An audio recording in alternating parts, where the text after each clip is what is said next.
ఓం శ్రీ గురుభ్యో నమః. ఓం శ్రీ గణేశాయ నమః. ఓం శ్రీ కృష్ణ పరబ్రహ్మణే నమః. శ్రీమద్భగవద్గీత అద ద్వాదశోऽధ్యాయః భక్తి యోగః. ఓం శ్రీ గురుభ్యో నమః. శ్రీకృష్ణ పరబ్రహ్మణే నమః. శ్రీమద్భగవద్గీత ద్వాదశోధ్యాయము భక్తి యోగము శ్లోకము 16. అనపేక్ష శుచిర్దక్ష ఉదాసీనో గతవ్యదః సర్వారంభ పరిత్యాగి యో మద్భక్తః సమే ప్రియః. శ్రీ గురుభ్యో నమః. 16వ శ్లోకం పరిశీలించినట్లయితే, అనపేక్ష శుచిర్దక్ష ఉదాసీనో గతవ్యదః సర్వారంభ పరిత్యాగి యో మద్భక్తః సమే ప్రియః. ఇంతవరకు 15 లక్షణాలను చెప్పిన భగవంతుల వారు ఇక్కడ మరలా ఒక 6 లక్షణాలను చెప్తూ ఉన్నారు. ఈ 6 లక్షణాలు సంపాదిస్తే యో మద్భక్తః సమే ప్రియః ప్రతి శ్లోకంలో కూడా చెప్తూ ఉన్నారు. ఈ భక్తుడు, ఈ యోగి, ఈ జ్ఞాని నాకు చాలా ఇష్టమైన వాడని చెప్తూ ఉన్నారు. అనపేక్ష, ఆపేక్ష, అనపేక్ష రెండు ఉంటాయి. ఆపేక్ష లేనివాడు, శుచి, శుచిగా ఉన్నవాడు, దక్ష నిపుణుడు, తన కర్మల యందు నైపుణ్యం కలిగిన వాడు, ఉదాసీనుడు అంటే పక్షపాతం లేనివాడు, గత వ్యధ, వ్యధలు అంటే దుఃఖములన్నింటి నుండి విముక్తి పొందినవాడు, సర్వారంభ పరిత్యాగి, సర్వారంభము అంటే సర్వకర్మలను, పరిత్యాగి అంటే కర్తృత్వ అభిమానం లేకుండా చేసేవాడు. ఇటువంటి వాడు నా భక్తుడు అనేసి భగవానులు వారు చెప్తూ ఉన్నారు. ఈ 6 లక్షణాల గురించి మనం తెలుసుకునే ప్రయత్నం చేద్దాం. మొట్టమొదటి లక్షణము అనపేక్ష అంటే అనపేక్షుడు. శంకర భగవత్పాదుల వారు ఇలా చెప్పారు, అపేక్ష విషయేషు అనపేక్ష నిస్పృహ. 2 పదాలను ఉపయోగించారు, ఆపేక్షము అనపేక్షము. అంటే ఆపేక్షము అంటే కోరికలు ఉండడము, అపేక్ష అంటే కోరికలు కలిగి ఉండడము, అనపేక్ష అంటే ఈ కోరికలందు నిస్పృహ అని శంకరుల వారు చెప్పారు. అంటే ఇంతకుముందు భగవద్గీతలో చెప్పుకుంటున్న భక్తి యోగంలో లక్షణాలను పరిశీలిస్తే ఈ భక్తుడు ఎలాంటి వారు అంటే ఎటువంటి ఆపేక్ష లేని వారు అని గుర్తుపెట్టుకోవాలంటే ఎటువంటి కోరికలు లేరన్నమాట. ఎందుకు లేరు? ఇంతకుముందు మనం చెప్పుకో ఉన్నాం, సంతుష్ట అని చెప్పుకో ఉన్నాం కదా. సంతుష్టుడు అంటే తన ఆత్మతత్వంలో సంతుష్టుగా ఉన్నవాడికి భౌతిక ప్రపంచం మీద ఆపేక్ష ఎలా ఉంటుంది. కాబట్టి ఇవన్నీ పేర్లు రకరకాలు పెట్టినప్పటికీ కూడా ఇవన్నీ ఒకే లక్షణాలు ఉంటాయని గుర్తుపెట్టుకోవాలి. అంటే సర్వ కామముల నుంచి వినిర్ముక్తుడైన వాడు అని చెప్పుకోవాలన్నమాట. సాధారణంగా ఈ భౌతిక ప్రపంచం మీద భక్తుడే ఉంటాడు. సాధారణమైన వ్యక్తి ప్రపంచానికి వసుడే ఉంటారు. అంటే ఈ దేహంలో ఉండే కర్మేంద్రియాలు, జ్ఞానేంద్రియాలు అంటే విషయాలు, మనస్సు, వీటితో ఏం చేస్తాడంటే ప్రపంచ భోగాలను అనుభవిస్తూ ఉంటాడు. అంటే ఇతను ఎవరికి భక్తుడు? ప్రపంచానికి భక్తుడు అనమాట. ఇతను కూడా భక్తుడే. ఎవరికి భక్తుడు? ప్రపంచంలో విషయ భోగాలకి భక్తుడు అనమాట. అంటే ప్రపంచానికి వసుడే ఉంటాడు. ఎవరు ఇతను? అపేక్షుడు. కానీ అనపేక్షుడు, భగవంతుడు వారు చెప్పిన అనపేక్షుడు ఎలా ఉంటారు? ప్రపంచానికి భక్తుడు కాడు, పరమేశ్వరునికి మాత్రమే భక్తుడే ఉంటాడు. ఆ యొక్క సచ్చిదానంద పరమేశ్వరుడికి భక్తుడే ఉంటాడు కాబట్టి అనపేక్షుడు అనేసి అని చెప్తూ ఉంటారనమాట. అంటే ప్రపంచ విషయాలలో అతను నిస్పృహ కలిగి ఉంటారు అనేసి చెప్తూ ఉన్నారు. ఈ అనపేక్షుడు అర్థం చేసుకోవాలంటే సాధనా చతుష్టయ సంపత్తి మనకు చెప్పుకో ఉన్నాము. నిత్య అనిత్య వస్తు వివేకము అనేది అందులో మొట్టమొదటిది అనమాట. నిత్యమైనదేది, అనిత్యమైనది అనేది అని ఈ భక్తుడు తెలుసుకో ఉంటాడు. అనిత్యమైనది ఏదంటే ఈ యొక్క ప్రపంచము మారిపోతూ ఉంటుంది కాబట్టి, నాశనమైపోతూ ఉంటుంది కాబట్టి, నశించిపోయే తత్వం గల ఈ యొక్క భౌతిక ప్రపంచము అనిత్యము అని తెలుసుకో ఉంటాడు భక్తుడు. నిత్యము శాశ్వతమైన పరబ్రహ్మము అనేసి తెలుసుకో ఉంటాడు. ఎవరైతే సాధనా చతుష్టయ సంపత్తిని చక్కగా తెలుసుకుని ఉంటాడో వీడు అనపేక్షుడై ఉంటారు అనేసి భగవంతుల వారు చెప్తూ ఉన్నారు. ఈ లక్షణం చాలా బాగా గుర్తుపెట్టుకోవాలండి. సమాజంలో మన చుట్టూ ఎంతో మంది ఉంటారనమాట. ఎంతో మంది మహనీయులు, నిజమైన మహనీయులు ఉన్నారు, ఆ మోసం చేసే వాళ్ళు కూడా ఉన్నారనమాట. శంకర భగవత్పాదుల వారు ఎప్పుడో చెప్పారు, జటిలో ముండి అనేసి ఆయన చెప్పున్నారు అనమాట. నున్నగా గుండు కొట్టించుకొని కాషాయ వస్త్రాలు కూడా ధరించి ఉంటారు, జనాలను మోసం చేసేది అనుకుంటారు అనేసి మనకు భజగోవిందంలో కూడా చెప్పారనమాట. కాబట్టి జాగ్రత్తగా ఉండాలి. మీరు ఒక యోగిని, ఒక మహాత్ముడిని చూసినట్లయితే ఎలా ఉన్నాడు? అనపేక్షుడుగా ఉన్నాడా? ఆపేక్షుడుగా ఉన్నారా? ఎప్పుడు కూడా ఓ శిష్య నాకు డబ్బులు తీసుకురా, నాకు ఇది చేసి పెట్టు, అది చేసి పెట్టు అనేసి భక్తుల దగ్గర నుంచి బాగా లూటీ చేసే గురువులు కూడా ఈ రోజుల్లో ఉన్నారు. మీకు శక్తిపాతం చేస్తాము, మీరు ఇంత సమర్పించుకోండి, మీకు అది పోగొడతాము, మీకు ఇది ఉంది అనేసి ఎంతో మంది మన చుట్టూ తయారైనారనమాట. వారు చెప్పుకునే విధానం ఏంటంటే, నేను బాగా సాధన చేశాను, 10 ఏళ్ళు, 12 ఏళ్ళు, 20 ఏళ్ళు, 20 సంవత్సరాల సాధన చేశాను, అక్కడ చేశాను, ఇక్కడ చేశానని చెప్తూ ఉంటారు. ఇది గొప్ప విషయమే అనమాట. కానీ వారు తమ భక్తులకు మాత్రం ఇలాంటి సాధన ఎప్పటికీ చేయించరు. భక్తుల చేత కర్మ సంగమైన విషయాలనే చేయిస్తుంటారు. శిష్య నువ్వు ఇంత డబ్బులు పట్టుకోరా, నీకు ఈ పూజ చేస్తాను, శిష్య నువ్వు అంత తీసుకోరా, ఇంత తీసుకోరా అనేసి. కాబట్టి జాగ్రత్తగా ఉండాలి. అనపేక్షుడు ఎలా ఉంటారంటే మన చుట్టుపక్కల చూడండి, మనకు పరిసర ప్రాంతాలని రాజంపేట, కోడూరులో ఉండేవాళ్ళు మన పరిసర ప్రాంతాలని చిన్మయ మిషన్ ఉంది కదా, ఎల్లాపల్లిలో అమ్మగారు చూడండి ఎంత నిరాడంబరంగా ఉంటారు. మాట్లాడితే జ్ఞానం అనేది తొణికిసలాడుతూ ఉంటుంది. అసలు సాదాగా ఉంటారనమాట. ఒక చిన్న కాషాయ వస్త్రం మాదిరి కట్టుకో ఉంటారు. ఎటువంటి ఆడంబరాలు ఉండవన్నమాట. సరే, వ్యాసాశ్రమం దగ్గరికి వెళ్ళాను అనుకోండి, అక్కడ చూసినట్లయితే అక్కడ గురువు గారు ఎలా ఉంటారు? చాలా అసలు సాదాసీదాగా ఉంటారనమాట. సుఖబ్రహ్మాశ్రమం వెళ్ళిన, ఇలా చిన్మయ మిషన్, రకరకాల ఆశ్రమాలు. మా గురువు గారు అనుభవానంద స్వాముల వారిని మొట్టమొదటిగా నేను కలిసినప్పుడు అసలు వీరు గురువు గారేనా అనిపించింది. అంత సాదాగా ఉంటారనమాట. అసలు అలా ప్రకటించుకోరు, వాళ్ళు ఆడంబరంగా ఉండరు. అలాగే హిమాలయ యోగిని అప్పుడప్పుడు చెప్తూ ఉంటాను, స్వామి ప్రజ్ఞానారాయణ స్వాముల వారు అనేసి. వారు ఎంతో తపస్సంపన్నులు. కేవలము పైన ఒక కాషాయం మాత్రమే ధరించి ఉంటారు. మనకు గీతా మకరందాన్ని ప్రపంచానికి అందించి, గీతా మకరందం అనే తేనెను మనకి అందించిన శ్రీ విద్యా ప్రకాశానందగిరి స్వాముల వారు చూడండి ఎలా ఉంటారు. వారి ఉపన్యాసాలు మనకు యూట్యూబ్ లో మనకు దొరుకుతున్నాయి కదా, ఎంత సాదాగా ఉంటారు, ఎంత సాదాసీదాగా ఉంటారు. కాబట్టి ఇవి జ్ఞాన లక్షణాలు గుర్తుపెట్టుకోవాలి. ఒకడు ఈ విధంగా బాగా ఒంటి నిండా బంగారం వేసుకొని తిరుగుతూ ఉన్నాడు అనుకోండి, నేను భక్తుడిని, జ్ఞాని అనేసి, వాడిని ఎప్పుడు కూడా నమ్మొద్దనమాట. ఈ విధంగా మన చుట్టూ ఉండే మనుషుల్ని గమనించి అనపేక్షుడా వీడు ఆపేక్షుడా అని గుర్తించాలి. ఈ మధ్య ఒక గురువు గారు ఒంటి నిండా ఫుల్ మేకప్ వేసుకొని, బంగారం వేసుకొని, నేను అది చేస్తాను, ఇది చేస్తాను, బాగా ఫేమస్ అనమాట. మనకు పేర్లు అవసరం లేదు. ఒకరు ప్రశ్నిస్తే మీరు బంగారం వేసుకోమన్నారు ఒంటి నిండా అంటే, భక్తులు నన్ను ఇలా చూడాలని కోరుకుంటున్నారు కాబట్టి నేను ఈ విధంగా వేసుకుంటున్నాను. ఆయన ఈ మధ్య డబ్బులు ఇచ్చి జగద్గురు అని బిరుదు కూడా కొనుక్కోవడం జరిగిందనమాట. అంటే కర్మ జగద్గురు అనే బిరుదులు కూడా కొనుక్కుంటున్నారనమాట. కాబట్టి ఈ మధ్య ఇంకో ఆయన మన వాళ్ళలో కూడా స్టేటస్ లో బాగా పెట్టుకుంటూ ఉంటారు.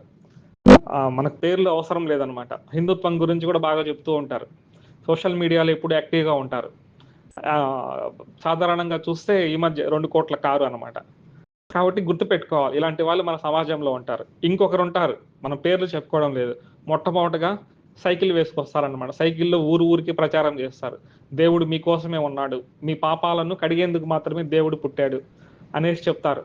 ఆయన ప్రచారం చేస్తాడు. తర్వాత ఒక చిన్న ఇల్లు కట్టుకుంటాడు, పెద్ద కార్లు తీసుకుంటాడు, బంగ్లా తీసుకుంటాడు, విదేశాల ట్రిప్పులు ఉంటాయన్నమాట. పాపం వీళ్ళేమో భక్తులేమో దశమ భాగాలు ఇచ్చే వాళ్ళు అలాగే పేదరికంలో ఉంటారు. ఎవరైతే సైకిల్ మీద వచ్చిన వాడు విమానాల్లో తిరుగుతూ ఉంటాడు అనమాట. కాబట్టి జాగ్రత్తగా గమనించుకోవాలి. జ్ఞాని లక్షణము మనము ఒకరి మీద ద్వేషంతోనో ఈర్ష్యతోనో మనం ఎప్పుడు చెప్పుకోకూడదు అనమాట. ఇది పొరపాటు. భగవంతుల వారు నిజంగా ఏం చెప్తున్నారు అది మాత్రమే గ్రహించాలి. అనపేక్ష అనే లక్షణాన్ని ఎవరైనా పాటిస్తున్నారా లేదా ఇది గుర్తుపెట్టుకోండి. మనకు భగవద్గీతే ప్రమాణం అండి. అనపేక్ష అంటే ఒక చక్కని విషయం గుర్తుకు వస్తుంది. శ్రీ వివేకానంద స్వాముల వారే. వీరు సంపన్న కుటుంబంలో బై బర్త్ పుట్టినప్పటికీ మధ్యలో వీరికి ఆర్థికంగా చాలా ఇబ్బందులు వస్తాయి. వీరి కుటుంబం నడవడమే చాలా కష్టమైపోతూ ఉంటుందన్నమాట. అప్పటికే రామకృష్ణ పరమహంస గారు పరిచయం అయి ఉంటారనమాట. కొంచెం సాధన కూడా చేస్తూ ఉంటారు. ఆయన కష్టాలేమో అలాగే ఉంటాయన్నమాట. అప్పుడు రామకృష్ణ పరమహంస వీరేం చెప్తారంటే, అమ్మవారిని నువ్వు ప్రార్థిస్తూ ఉంటావు కదా, అమ్మవారు నీకు బాగా పరిచయమే కదా, పరిచయమే అంటే అమ్మవారి దర్శనం కూడా వివేకానంద స్వామి వారికి కలుగుతూ ఉంటుంది. నువ్వు అమ్మవారికి చెప్పి నీ బాధలను పోగొట్టుకోవచ్చు కదా అనేసి గురువు గారు సలహా ఇస్తారు. ఇది సలహా అనుకోవచ్చు, లేదా పరీక్ష కూడా అనుకోవచ్చు. అంటే శిష్యుడు ఇంకా ప్రాపంచిక విషయాలలోనే ఉన్నాడా, లేదా నిజంగా శిష్యుడి మీద ప్రేమ అనేది, అది మనం పరీక్ష కూడా అనుకోవచ్చు అనమాట. కానీ వివేకానంద స్వాముల వారు ఇలా అంటారు, గురువు గారు నిజమే. నేను అమ్మవారి దగ్గరికి నా కుటుంబ విషయాలను చెప్పాలని అనుకుంటాను.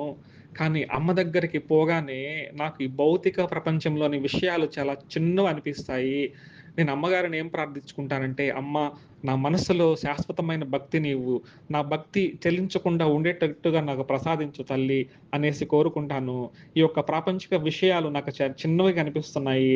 నాకు చాలా చిన్నతనంగా ఉంది అమ్మవారిని అడగాలనుకుంటే. కాబట్టి నేను అడగలేను గురువుగారు అని చెప్తాననమాట.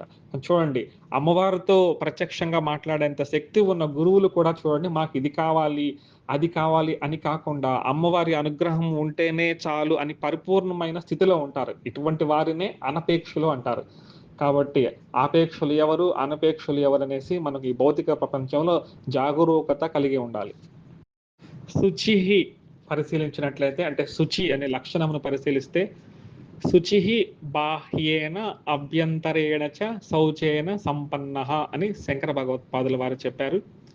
వారు చిన్న విషయంగా చెప్పినప్పటికీ కూడా అద్భుతమైన రహస్యాలు ఇందులో ఉంటాయి. అంటే ఇంతకు ముందు చెప్పుకుంటున్న భక్తుడు లేదా జ్ఞాని ఎలా ఉంటాడంటే పరిశుద్ధముగా ఉంటారు, నిర్మలంగా ఉంటారు. అందుకే వీరిని ఏం చెప్పారు? శుచిః అని చెప్పారనమాట. ఈ శుచి అనేది 2 రకాలుగా ఉంటుంది. మనకు ఈ శుచి అనేది బాహ్య శౌచము అంటారు, అంతఃశౌచము అంటారు. బాహ్యపరంగా ఒక శౌచము, అంతఃశౌచము అని 2 రకాలుగా ఉంటాయన్నమాట. ఈ శుచి గురించి అష్టాంగ యోగంలో, పతంజలి అష్టాంగ యోగంలోనూ ఉంటుంది. సాధనా చతుష్టయ సంపత్తిలో, శమధమాది షట్క సంపత్తిలో కూడా వస్తుంది. కాబట్టి అవన్నీ చక్కగా తెలుసుకో ఉండాలని పలుమార్లు చెప్తూ ఉంటాము. అలాగే బాహ్య శౌచము, అంతఃశౌచము అని 2 రకాలుగా ఉంటాయి. బాహ్య శౌచము అంటే మనకు తెలిసిందే.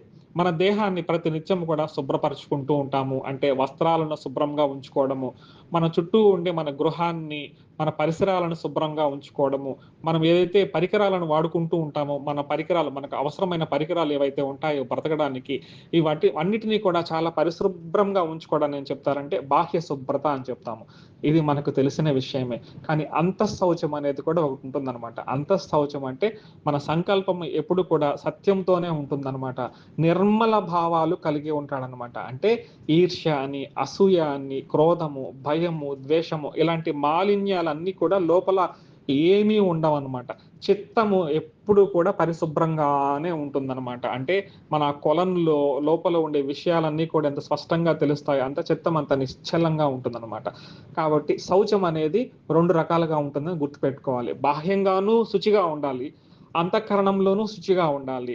అలాగే కొంతమంది గురువు గారు ఏం చెప్తూ ఉంటారంటే, కర్మసు అసంగం శౌచం అని చెప్తూ ఉంటారు. అంటే కర్మలు చేసేటప్పుడు కూడా మనము త్రివిధములైన కర్మలను చేస్తూ ఉంటాం అనమాట. మొట్టమొదటగా మనసులో నుంచి ఒక ఆలోచన, దాన్ని మానసిక కర్మ అని చెప్తారు. తర్వాత వాచికంగా కూడా కర్మలు, మాట్లాడడంలో కూడా మనం కర్మలను చేస్తూ ఉంటాం. ఇది వాచిక కర్మ అని చెప్తారు. అలాగే శారీరంతో మనం చేస్తూ ఉంటాం. దీన్ని శారీరక కర్మ అని చెప్తూ ఉంటాం అనమాట. అంటే బయట చేసే కర్మలు ఏవైతే ఉంటాయో, అంటే శరీరంతో చేసే కర్మలు ఏవైతే ఉంటాయో అవి ఉత్తమమైన కర్మలు ఉంటాయి. ఇతరులకు శ్రేయస్సును కలిగించే కర్మలై ఉంటాయి. అంటే ఇది బాహ్య శౌచం అని చెప్పారు.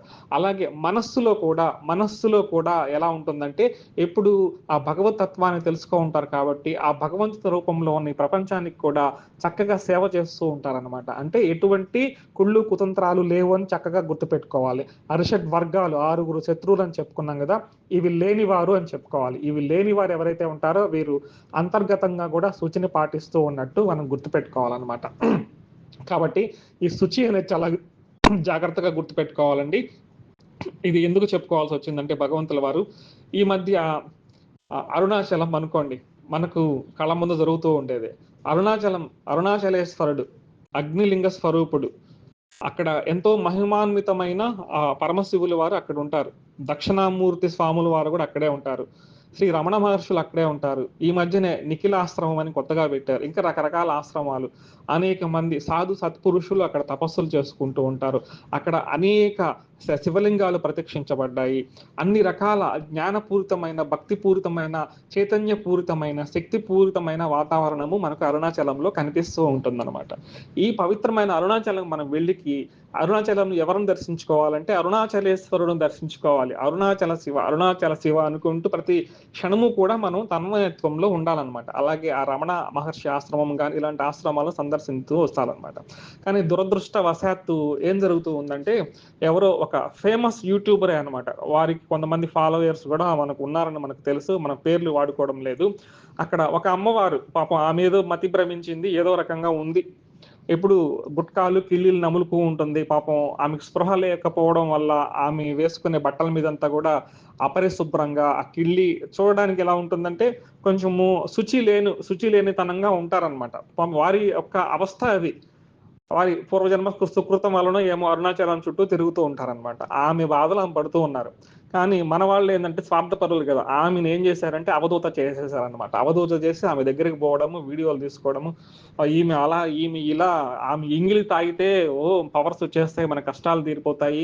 ఆమె కిళ్ళి కుదిరిన నమిలి ఎక్కడ పడేస్తుంది కదా! అది మనం ఇంటికి తీసి పెట్టుకుంటే మనకు శుభాలు జరిగిపోతాయి అనేసి ఆధ్యాత్మిక రంగంలో ఉండేవాళ్ళు ఇలా ఫేమస్ చేయడం వల్ల ఈ యొక్క భక్తి తత్వాన్ని పట్టిస్తూ ఉన్నారనమాట. ఇది మనం ఎందుకు చెప్తున్నాం అంటే జాగ్రత్త పడాలి అనేసి. మనకి ఎప్పుడు కూడా ప్రమాణం ఏంటంటే భగవద్గీత. భగవద్గీత అందుకే చదువుకోవాలి. భగవద్గీతలో ఏముందో మనం అదే పాటించాలి అనమాట. ఇది భగవంతుడి ఆదేశం అనమాట. ఇలా భగవంతుడి ఆదేశం ప్రకారం మనం జీవిస్తేనే భగవంతుల వారికి ప్రేమ అవుతాం అనమాట. కాబట్టి భగవంతుల వారు ఏం చెప్తున్నారు, బాబు నువ్వు అంతఃకరణంలో శుచిగా ఉండాలి, బాహ్యపరంగా దేహ శుభ్రత ఉండాలని చెప్తూ ఉన్నారు. ఇప్పుడు కష్టాలు ఎవరైనా కిళ్ళి దీన్ని ఊసేసి ఆ కిళ్ళిని తెచ్చిపెట్టుకొని మన ఇంట్లో పెట్టుకోండి, కష్టాలు తీరుతాయా? కష్టాలు ఇలా తీరుతాయా? శాస్త్రం మనకి ఇలా చెప్తూ ఉందా? ఆలోచించాలి మనము. గుడ్డి భక్తి ఎప్పుడు కూడా పనికిరాదనమాట. గుడ్డి భక్తి వల్ల ఎటువంటి లాభము లేదనమాట. ఈ యొక్క కష్టాలు ఇలా తీరుతాయా? కష్టాలు ఎలా తీరుతాయి? భగవంతుడిని ప్రార్థిస్తూ ఉంటే భగవంతుడు మనకు కష్టాలు తీర్చే అవకాశం ఉంది. కష్టాలు అనుభవించాల్సిందే. కానీ ఈ యొక్క గురువులు ఎవరైతే ఉంటారో, సద్గురువులు ఎవరైతే ఉంటారో, శ్రీ రమణ మహర్షి లాంటి వాళ్ళు, ఈ యొక్క సద్గురు మలయాళ స్వాములు లాంటి వారు, ఇలాంటి వారు శక్తి సంపన్నులు. వీరికి మన కర్మను తీసేసే అధికారం వీరికి ఉంటుందన్నమాట. ఎంతో మందికి వారు తీశారు కూడా. ఇలాంటి వారు దగ్గర మనం కర్మలు తీసే అధికారం. ఈ విధంగా మనకు కష్టాలు, ఈ యొక్క కిళ్ళీలు నమినే వాళ్ళని, వారి మీద, వాడి శరీరం మీద వారికే స్పృహ లేని వారిని మనం ఈ విధంగా వెంటబడి వారిని వేధించి మనము బ్రష్లు అవ్వడము చాలా ఘోరం అనమాట. ఇది ఎందుకు చెప్తున్నామంటే ఎవరి మీద విమర్శ, ద్వేషము కాదనమాట. భగవద్గీతను చెప్పుకునే అంశంలో మనం ఎక్కడ పొరపాటు పడుతున్నాము, గుడ్డి భక్తి అనేది పనికిరాదని తెలుసుకోవాలి. శుచిర్భూతుడు నాకు ప్రియుడు అనేసి భగవంతుల వారు చెప్తున్నారు అంటే ఇప్పుడు మనం ఎలా ఉండాలి, బాహ్యంలో కూడా శుచి ఉండాలి, అంతరంగంగా కూడా శుచి ఉండాలి. సరే, అంతరంగంగా శుచి ఎవరికి కనిపిస్తుందంటే అది భగవంతుడికే కనిపిస్తూ ఉంటుందన్నమాట. వారి ప్రవర్తనలో కనిపిస్తూ ఉంటుంది. కానీ బాహ్య శుచి కూడా ఉండాలి కదా. కాబట్టి చక్కగా గుర్తుపెట్టుకోవాలి శుచి అనే దానికి ఎంత ఇంపార్టెన్స్ ఇస్తున్నారో భగవంతుల వారు. తర్వాత లక్షణము దక్ష అంటే దక్షుడు అన్నమాట. ప్రత్యుత్పన్నేషు కార్యేషు సద్య యథావత్ ప్రతిపత్తం సమర్థ దక్ష అన్నారు భగవత్పాదల వారు. దక్షత అంటే మనకు తెలుసు, ఏదైతే కార్యములు ఉంటాయో ఆ కార్యములన్నిటినీ కూడా చక్కగా చేసేవారిని దక్షులు అని చెప్తారనమాట. అంటే సమర్థుడు, ఒక కార్యమును చేయడానికి, ఒక పనిని చేయడానికి సరి అయిన సమర్థత కలిగి ఉన్న వారిని దక్షులు అనేసి చెప్తూ ఉంటారనమాట. వీరికి సమయస్ఫూర్తి కూడా చక్కగా ఉంటుంది. ఇటువంటి వారిని దక్షులు అన్నారనమాట. సాధారణంగా లోకంలో ఇలా కాకుండా ఇంకొక కొంతమంది ఉంటారనమాట. ఒక సమస్య వచ్చినప్పుడు తీవ్రంగా స్పందించే వాళ్ళు, కోపావేశాలతో ఊగిపోయేవారు.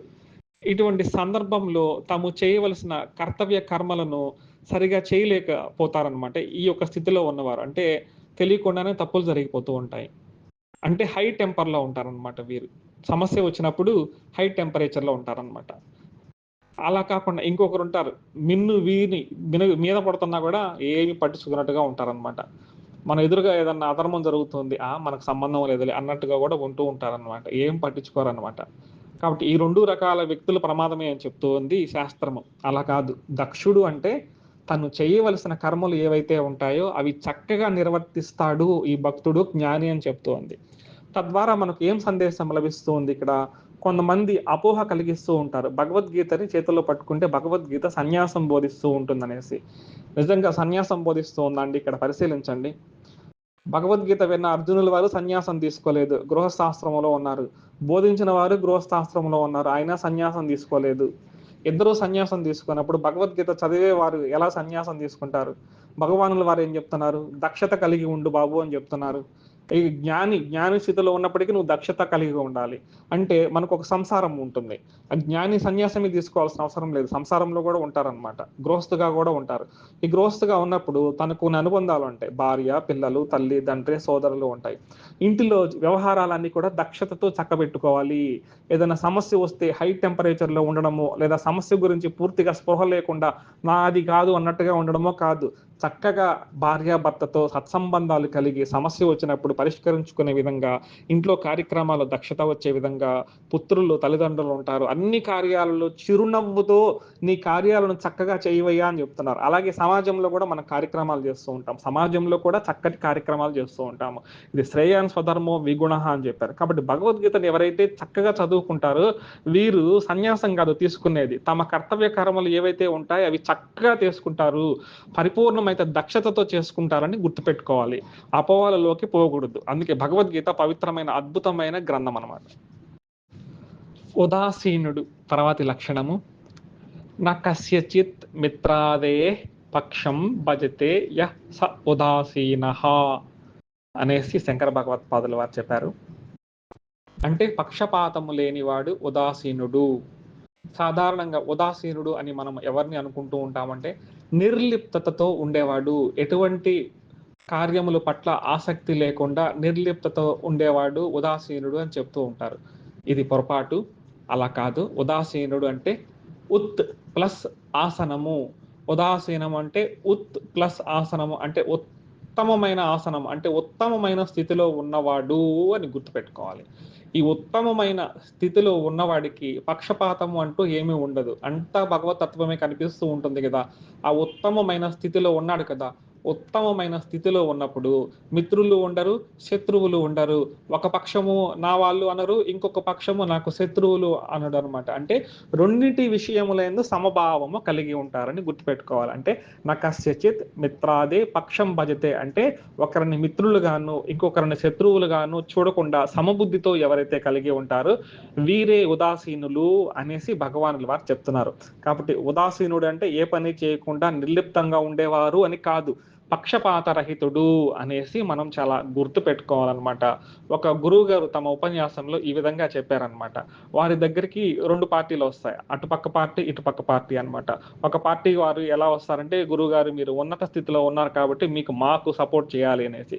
ఇంకొక పార్టీ వాళ్ళు ఏం చేస్తారు, మీరు మాకు సపోర్ట్ చేయాలనేసి. గురువు గారు చక్కగా చిరునవ్వునవి ఇద్దరిని పట్టించుకోవడం అనమాట. అటుపక్క లేదు ఇటుపక్క లేదు, ఇద్దరిని సమానంగా గౌరవిస్తారు. వారిని విమర్శించే లేదు, వీరిని విమర్శించేది లేదు, ఇరువురి పట్ల ప్రేమ కలిగి ఉంటారు. అంతేగాని వీళ్ళు వచ్చి పొగిడారన్న ఒక పార్టీలో చేరిపోవడమో లేదా ఇంకో పార్టీని గురించి తిట్టడమో అనేది ఉండదన్నమాట. ఇది జాగ్రత్తగా గుర్తుపెట్టుకోవాలి. సమాజంలో ఇలాంటి వాళ్ళు కూడా ఎక్కువైపోయారనమాట. ఒక పార్టీని పట్టుకొని వేలాడి స్వామీజీలు కూడా భగవంతుల వారు ఏం చెప్తున్నారు, ఉదాసీన దృష్టితో ఉండు, అనపేక్ష స్థితిలో ఉండు అనేసి భగవానుల వారు భగవద్గీతలో భక్తి ప్రమాణాలను చెప్తూ ఉంటే వీరు ఏదో ఒక రాజకీయ పార్టీని పట్టుకొని తమ యొక్క స్వార్థ ప్రయోజనాల కోసము ఆపేక్షా స్థితిలో ఉండి వీరు భ్రష్టు పట్టిందే కాకుండా తమ శిష్యులను కూడా భ్రష్టు పట్టిస్తూ ఉంటారు అనమాట. కాబట్టి ఉదాసీనత్వం అంటే గుర్తుపెట్టుకోవాలి. సాధారణంగా భగవద్గీత చదివే వాళ్ళలో కూడా భక్తులుగా ఉంటారు, కానీ పార్టీలుగా కూడా విడిపోయి ఉంటారనమాట. ఇది పొరపాటు అనేసి భగవంతుల వారు చెప్తున్నారనమాట. ఒక పార్టీ వారు ఇంకొక పార్టీని విమర్శించడము, ఇంకొక పార్టీ వాళ్ళు ఇంకొకటి తన్నులాటలు, కొట్లాటలు, చివరికి ఏమవుతుందంటే ఒకరి మొహాలు ఒకరికి చూస్తే ఏవగింపు, ద్వేషం వస్తుందన్నమాట. ఇక్కడ అద్వేష్ట సర్వభూతానం అని భగవంతుల వారు ఇక్కడ చెప్తూ ఉంటే మనము ఏదో ఒక పార్టీని నమ్ముకొని ఇతరులను ద్వేషిస్తూ ఉన్నాము. అంటే మనకు నచ్చిన నాయకుడిని మనం ప్రేమించి ఇష్టపడడం, ఆ పార్టీలో ఉండడం ఎటువంటి తప్పు కాదనమాట. కానీ వేరే వాళ్ళని ద్వేషించే హక్కు మనకు లేదు. కాబట్టి అందరినీ ప్రేమతత్వంగానే చూడాలి. ఒక్కొక్క పార్టీకి ఒక్క సిద్ధాంతం ఉంది కాబట్టి, ఒక్కొక్క హృదయంలో ఒక్కొక్క లక్షణాలు ఉంటాయి కాబట్టి ఆ పార్టీకి ఏమవుతారంటే ఆకర్షించబడతారు. అంత మాత్రం చేత వేరే పార్టీని విమర్శించాల్సిన అవసరం లేదని ఇక్కడ మనం చెప్పుకోవడం లేదు. ఇక్కడ భగవంతుల వారు చెప్తున్నారు. ఏం చెప్తున్నారు, ఉత్ ప్లస్ ఆసనము, నువ్వు ఉన్నతమైన ఆసనంలో కూర్చోవయ్యా బాబు అని చెప్తున్నారు భగవంతుల వారు. పక్షపాత రహిత స్థితిలో ఉండు, ఉన్నది ఉన్నట్టుగా తెలుసుకునే స్థితిలో ఉండు అనేసి, ఉదాసీన స్థితిలో ఉండు అనేసి భగవంతుల వారు చెప్తున్నారు. ఈ ఉదాసీనతకు సరైన అర్థాన్ని గ్రహించాలి. వ్యధ అంటే మనకు అందరికీ తెలుసు, బాధ లేదా భయము అనమాట. అంటే భీతి చెందడము, కలత చెందడము, దుఃఖపడడము, ఇవన్నీ కూడా వ్యధ అని చెప్పుకోవచ్చు అనమాట.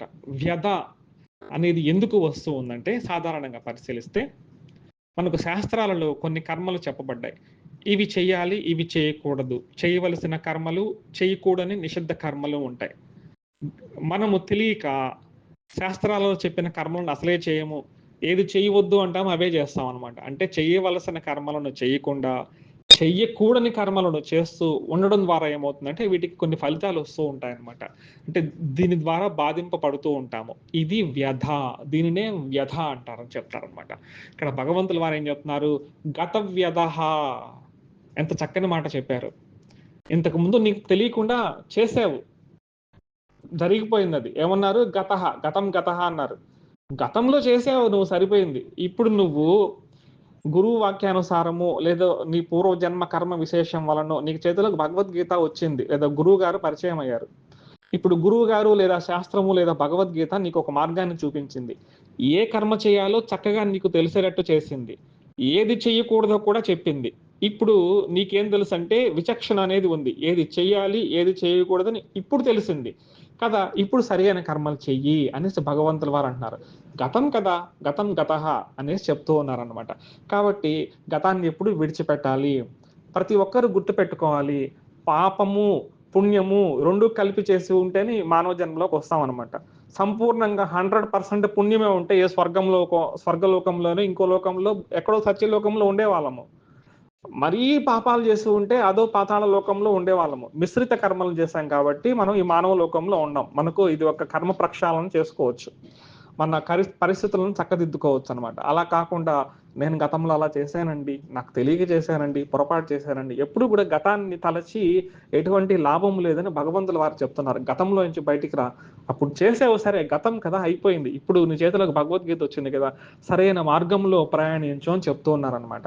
మనిషి ఎప్పుడు గతంలో ఉంటాడండి. గతంలో ఇలా చేశానే, అలా చేసి ఉండకపోతే బాగుండేది, అప్పుడు అలా నేను ఇలా చేస్తుంటే ఇప్పుడు ఇలా ఉండేవాడిని అనుకుంటూ ఉంటారు. అది పొరపాటు. గతం గతగా గడిచిపోయింది. లేదా రేపటి రోజు గురించి ఆలోచిస్తూ ఉంటారు. రేపు నేను ఇలా ఉంటానా, అలా ఉంటానా అనేసి భగవంతుల వారు ఇక్కడ కూడా కోప్పడతారనమాట. రేపటి గురించి నువ్వు వదిలే, రేపటి గురించి భవిష్యత్ ప్రణాళిక అది నాకు వదిలే. నువ్వు ఈ రోజు సక్రమమైన కర్మ చేస్తే రేపు అనేది ఎలాగో నేను డిసైడ్ చేస్తాను అనేసి భగవంతుల వారు చెప్తారు. అందుకే కర్మణ్యేవాది కాలస్తే, కర్మను మాత్రమే చేయి. ఈ రోజు గురించే నువ్వు సక్రమంగా చేయి. శాస్త్రాల్లో ఏది చెప్పారో, భగవంతుల వారు ఏది చెప్పారో, నీ గురువు గారు ఏదైతే చెప్పారో అది ఈ రోజు చేయి. రేపటిది అనేది నేను చూసుకుంటాను. నువ్వు ఊహించని దానికన్నా కూడా ఇంకా ఎక్కువ ఇస్తాను రేపటి రోజు. కాబట్టి రేపటి రోజు గురించి వదిలేయి, అలాగే గతం గురించి వదిలేయని చెప్తున్నారు అనమాట. గత వ్యధ అంటే ఎప్పుడైతే గతాన్ని మనము ఆ యొక్క బాధలను వదిలేసి పరిపూర్ణమైన ఆ భగవత్ తత్వాన్ని మన హృదయంలో పెట్టుకుంటామో, హృదయంలో భగవంతుడు ఉన్నా అంటే భగవంతుడు ప్రేమస్వరూపుడు, భక్త సులభుడు. కాబట్టి భగవంతుల వారు ఎప్పుడైతే ఉంటారో మనము నిత్య సంతుష్టులుగా ఉంటామో, అనపేక్షలుగా ఉంటాము. ఇవన్నీ ఉన్నప్పుడు మనకు గతంతో పనేమండి. గతం వదిలేయండి. ప్రతి ఒక్కరు పొరపాట్లు తెలుసో తెలియక చేస్తూ ఉంటారు. ఇది మానవ సహజము. మన ప్రారబ్ధ కర్మ ద్వారా జరుగుతూ ఉంటాయి. ఇప్పుడు మనకి ఎండాకాలంలో ఎండ వస్తుంది. మన చేతుల్లో ఏమన్నా ఉందా? వానాకాలంలో వాన వస్తుంది. చలికాలంలో చలి వస్తుంది. ప్రారబ్ధాన్ని అనుసరించి కష్టాలు వస్తుంటాయి. ఇవన్నీ వస్తూ పోతూ ఉంటాయి. కాబట్టి గతము గురించి మన చేతుల్లో ఏమీ ఉండదు. గతము గురించి వదిలేయండి. ఈ యొక్క పరిపూర్ణమైన జ్ఞాన సంపద అయిన భగవంతుల వారిని పట్టుకుంటే గతము కూడా జీరో అయిపోతుందన్నమాట. జ్ఞానాగ్ని సర్వదగ్ధానం అన్నట్టు మన గత కర్మలన్నీ కూడా పటాపంచలుగా భస్మం అయిపోతాయన్నమాట. ఆ భగవంతుల వారిని మన హృదయంలో ప్రతిష్ఠించుకుంటే. కాబట్టి గత వ్యత అనేది చాలా జాగ్రత్తగా గుర్తుపెట్టుకోవాలి. ఎక్కువ మంది కూడా దీని గురించి ఆలోచిస్తుంటారు. గతం గురించి గతం వదిలేయండి. ప్రస్తుత కాలంలో ఉండదు. ప్రస్తుత కాలంలో భగవద్గీతను చేతిలో పట్టుకోండి. మీ యొక్క సర్వ కర్మలను చక్కగా ఇంతకు ముందు చెప్పినట్టు ఉదాసీన స్థితిలో ఉండి పరమ దక్షత కలిగి ఉండి, దక్షత అంటే నీ యొక్క పనులు చక్కగా చేసుకునే పరిస్థితుల్లో ఉండు. ఇటువంటి వారి నాకు ప్రియులను భగవానుల వారు చెప్తున్నారు. తర్వాత లక్షణము సర్వారంభ పరిత్యాగి. అంటే ఇక్కడ సర్వారంభ పరిత్యాగి అంటే అన్ని కర్మలను వదిలిపెట్టేసి ఉంటాడు అని అర్థం కాదు. పరిత్యాగి అంటే కర్మలను వదిలిపెట్టేస్తాడని కాదు. ఇంతకుముందు శ్లోకంలో ఇంతకుముందు లక్షణంలో దక్షత కలిగి ఉంటాడు అని చెప్పి ఇక్కడ సర్వారంభ పరిత్యాగి అన్ని కర్మలను వదిలేస్తాడు అని అర్థం చేసుకుంటే పరస్పర విరుద్ధం అవుతూ ఉందన్నమాట. అంటే కర్మలన్నీ కూడా దేనికి మూలం అంటే అనేక జన్మలకి మూలం అన్నమాట. నేను చేస్తున్నాను అనుకుంటే, అంటే కర్తృత్వ అభిమానం ఉంటే ఈ కర్మలు ఎలా అవుతాయంటే బంధనాలు అవుతాయి. ఈ లోకంలో సుఖం కోసం కర్మలు చేస్తూ ఉంటాము. స్వర్గలోకంలో సుఖాల కోసం కర్మలను చేస్తూ ఉంటాం. ఇటువంటి కర్మలన్నీ కూడా ఎలాంటివంటే బంధనాలు కలిగిస్తూ ఉంటాయి. జ్ఞాని ఏం చేస్తారంటే, జ్ఞాని కూడా దక్షతతో కర్మలను చేస్తూ ఉంటాడు. కానీ ఆ కర్మలు ఎలా చేస్తూ ఉంటాడంటే, కర్తృత్వ అభిమానము, నేను కాదు చేసేది, భగవంతుడే చేస్తున్నాడు అని ఆ యొక్క జ్ఞానం కలిగి ఉంటాడు కాబట్టి, ఇటువంటి కర్మలు అతన్ని బంధించవు. వీరిని ఏం చెప్తూ ఉంటారంటే, సర్వారంభ పరిత్యాగి అని చెప్తూ ఉంటారనమాట. త్యాగము దేని త్యాగం చేస్తున్నావంటే, కర్తృత్వ అభిమానాన్ని త్యాగం చేస్తున్నావు. ఇది గుర్తుపెట్టుకోవాలి. కర్మలను కాదు. కర్మలు ఎప్పుడు జరుగుతూనే ఉంటాయి. వాటిని ఆపలేమనమాట. నేను చేస్తున్నాననే భావన అక్కడ తొలగిపోతూ ఉంటుందన్నమాట. దీనికోసము ఒక గురువుగారు చెప్పిన కథను గుర్తుపెట్టుకుందాం. ఒకానొక మంత్రి గారు ఉన్నారనమాట. ఇంకా 2, 3 నెలల్లో ఏమవుతుందంటే, ఆ యొక్క ఆ పదవి పోతుంది. ఇంక 2, 3 నెలలు మాత్రమే ఉంటుందనమాట. ఇటువంటి క్షణంలో తర్వాత ఎలక్షన్‌లో గెలవాలి కాబట్టి, వీరేం చేస్తారంటే, అనేక రకాల శంకుస్థాపనలు, అనేక రకాల కార్యక్రమాలు ఇప్పుడే చేద్దాము ఈ 2 నెలల్లో అనేసి తన అనుచరులకు పురమాయిస్తారనమాట. పురమాయించినప్పుడు అనుచరులు గూడా దండోరా వేస్తారు. పాంప్లెట్ పంచుతారు. మా యొక్క మంత్రి గారు శంకుస్థాపన చేస్తున్నారనేసి. శంకుస్థాపన చేయాలి గాబట్టి, ఇంకా వేద పండితులను గూడా పిలవాలి కదా! వేద పండితులు గూడా వచ్చేస్తారు. ఇంకా సభా ప్రాంగణం అంతా నిండిపోతూ ఉంటుంది. అంతా బాగుంది కానీ, అసలు విషయం మర్చిపోయారు. దేనిని శంకుస్థాపన చేయాలి? అర్థం కాలేదు. అందులో ఒక తెలివైన వాడు ఇలా ఆలోచన చేసి ఆ సమస్య పరిష్కారం చెప్తాడు. ఆ యొక్క సభా ప్రాంగణం ఎక్కడుంటుందంటే, ఒక నదికి సమీపంలో ఉంటుందనమాట. నదికి సమీపంలో ఒక సభా ప్రాంగణం ఉంటుంది. అప్పుడు ఆ వేద పండితులు ఏం చేశారంటే, ఆ మంత్రి గారిని ఆ యొక్క నది దగ్గరికి తీసుకెళ్ళి, ఆయన చేతులు ఆ నది మీదకి అలా చాపించి, ఆ నదిలోని 3 చెంబుల నీళ్లు ఆయన చేతి మీద పోస్తారనమాట. ఇలా 3 చెంబులు పోసి, ఇప్పుడు ఒక దండోరా వేస్తారు. ఆ ఫోటోస్ వస్తాయన్నమాట పేపర్‌లో. ఈ మంత్రి గారు నదీ ప్రారంభోత్సవానికి వచ్చారు, నదిని ప్రారంభించారు అనేసి ఆ వేద పండితులు ఈ విధంగా చెప్పడం జరుగుతుందనమాట. అంటే ఆ మంత్రి గారు ఏదో ప్రారంభం చేయాలనుకున్నారు. అనుచరులకు పురమాయించారు. ఏం ప్రారంభం చేయాలో చెప్పలేదు. వేద పండితులు ఏం చేశారు? నది ప్రారంభోత్సవం అని చెప్పారు. ఎంత హాస్యాస్పదమో చూడండి. ఏమవుతుంది? నది ఇప్పుడు ప్రారంభోత్సవం చేస్తున్నారా? ఎన్ని వందల సంవత్సరాల నుంచి, ఎన్ని వేల సంవత్సరాల నుంచి ఈ నది పారుతూ ఉంటుంది. ఇప్పుడు మంత్రి గారు ఏం చెప్తున్నారు, నేను ఈ నదికి ఇప్పుడు ప్రారంభోత్సవాన్ని చేస్తున్నాను కాబట్టి, ఈ నది ఇప్పటి నుంచి పారుతూ ఉంది. ఈ కథ విన్న వాళ్ళకి నవ్వొస్తూ ఉంటుంది. హాస్యాస్పదంగా ఉంటుంది. అదే విధంగా ఆ అజ్ఞాని ఏం చేస్తుంటాడంటే, ఈ కర్మలను నేను చేస్తున్నానని బంధంలో చిక్కుకొని ఉంటాడు. జ్ఞాని అనేవాడు ఏం చేస్తుంటాడంటే, ఈ నది ఇప్పటి నుంచి పారడం లేదు, ఎప్పటి నుంచో పారుతూ ఉందనేసి జ్ఞానం కలిగి ఉంటాడు. అలాగే ఈ కర్మలన్నీ కూడా ఇది నన్ను బంధనంలో కలగచేయవు. నేను కర్తృత్వ అభిమానం లేకుండా ఉంటాను. కర్మలను చేస్తాను. కానీ ఇవి భగవంతుడు సమర్పించడం ద్వారా కర్తృత్వ అభిమానం లేకుండా ఉంటాను కాబట్టి అని తెలుసుకుంటాడనమాట. కాబట్టి సర్వారంభ పరిత్యాగి అంటే కర్మలను చేస్తూ ఉంటాడు. పరిత్యాగము అంటే ఇలా అర్థం చేసుకోకూడదు. కర్తృత్వ అభిమానాన్ని పరిత్యాగము చేశాడని గుర్తుపెట్టుకోవాలి.